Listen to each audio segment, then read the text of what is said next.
The last main topic we've got in this chapter is reaction mechanisms. So what's a reaction mechanism? Well, it's simply the process by which a reaction occurs. And what does that mean?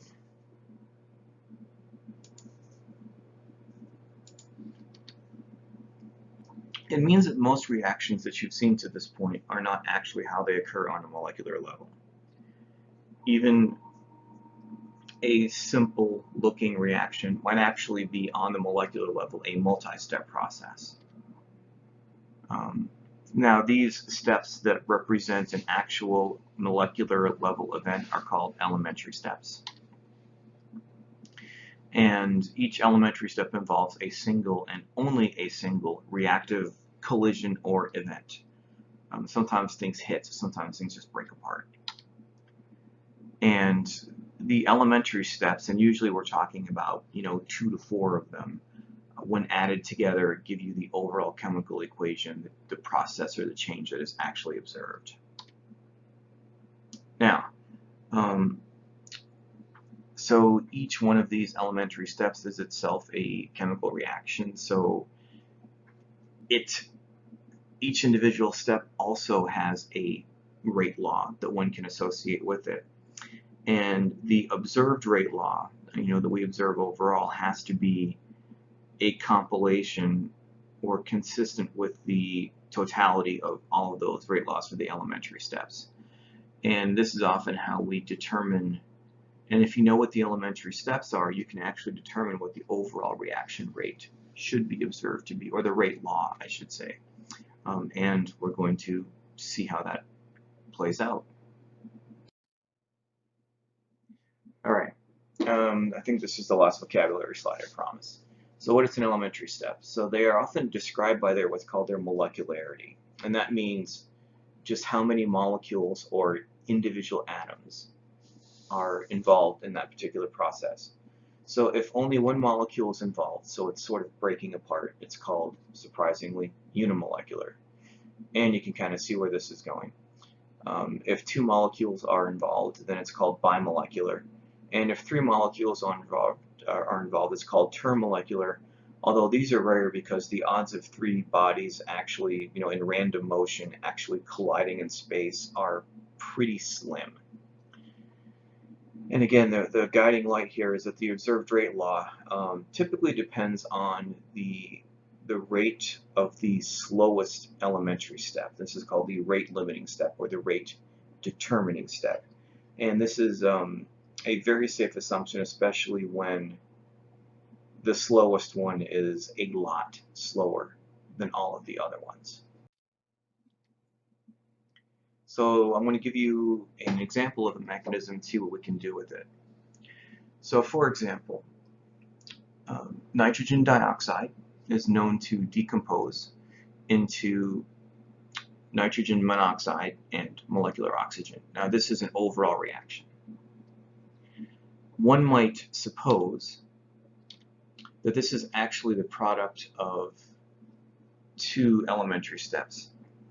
The first one is the nitrogen dioxide molecules colliding with each other and forming this NO3 species and a single nitrogen monoxide molecule. Basically, this is breaking one bond in an oxygen atom, transferring from one of the NO2 molecules to the other.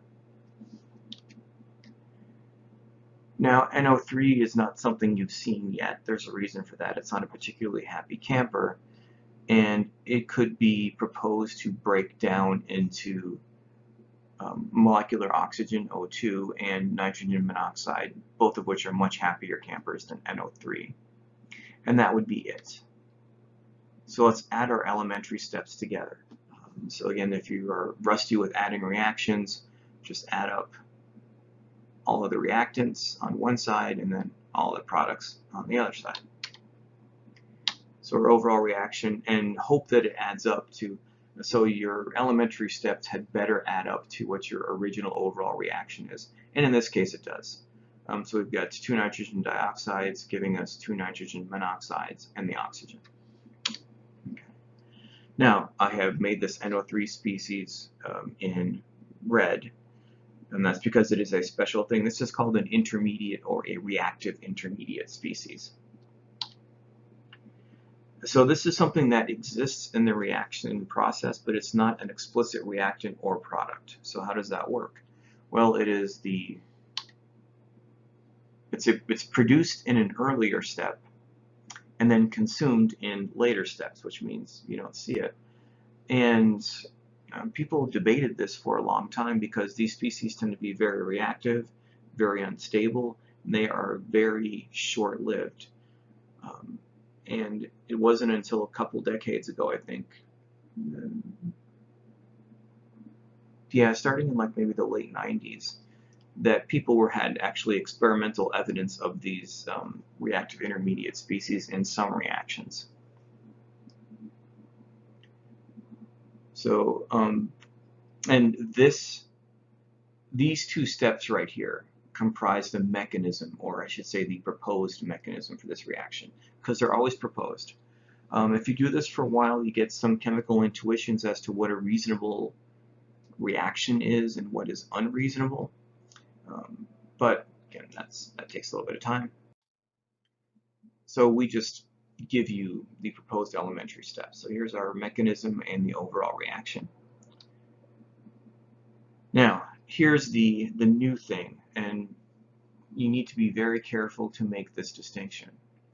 If a particular reaction is known to be an elementary step, like these two are, then you actually can write the rate law from its stoichiometry because you know that it is a molecular level event that is actually occurring.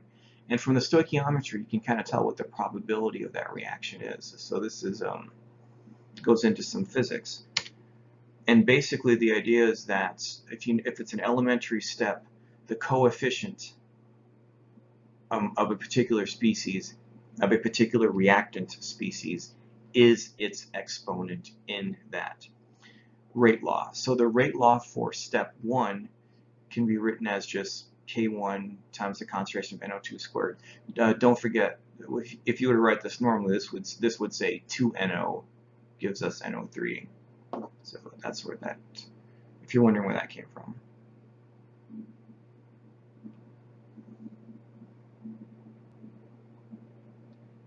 So be aware of that. 2NO2. And so you can just directly correlate coefficients with exponents if it is an elementary step. So this clarification is very, very important. All right, and this would be a bimolecular step because there are two reactants, both of which are in NO. So in the case of unimolecular, bimolecular, termolecular, it's not the number of species, it's actually the number of just things that are colliding. Now, rate 2 would have its own rate law, and it would simply be its rate constant, we'll call it K2, times the concentration of NO3. So typically, we just assign, this just comes from, I'm calling this K1 because it's step 1, calling that K2 because it's step 2. That's really all that's for. And then K in step 2 is a unimolecular step. And again, people are usually very reluctant to involve a termomolecular step simply because the probability of that three-body collision just isn't there. Okay, so what would be the expected overall rate law for this problem? What will we observe in the lab? And the answer is it depends.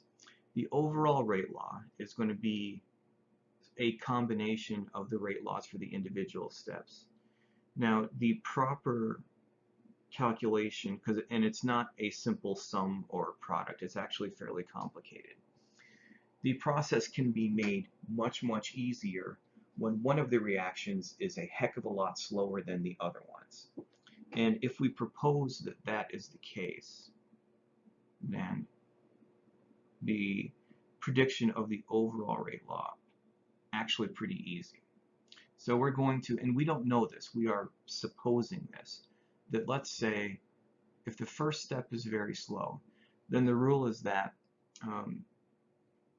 the overall reaction will have the rate law and the characteristics of that slowest step. And the idea here would be that if that's the case, as soon as the NO3 is formed from step 1, it's almost instantly or immediately consumed in step 2. So the whole thing basically waits on step 1 to happen. So its rate is going to determine the rate of the overall process. Again, as long as there's a pretty good disparity between the speed of the slowest one and the rest of them, this assumption is actually quite good. And so we call this the rate determining step if it's the slowest one. Now, it's not always step 1. I'm just supposing this in this example.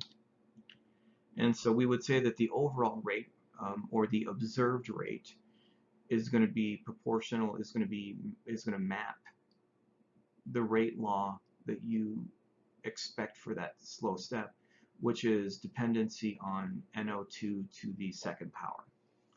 And in this case, so we'd say that this is going to be observed, and then you could also say that the rate constant that you observed happens to be equal to the rate constant of the first step.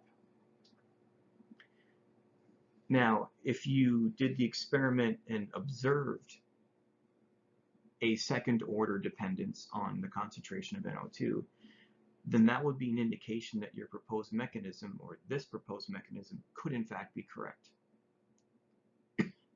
Only could. Now, if you observed a dependency other than second order on NO2, that would tell you that there is no way this is the right mechanism.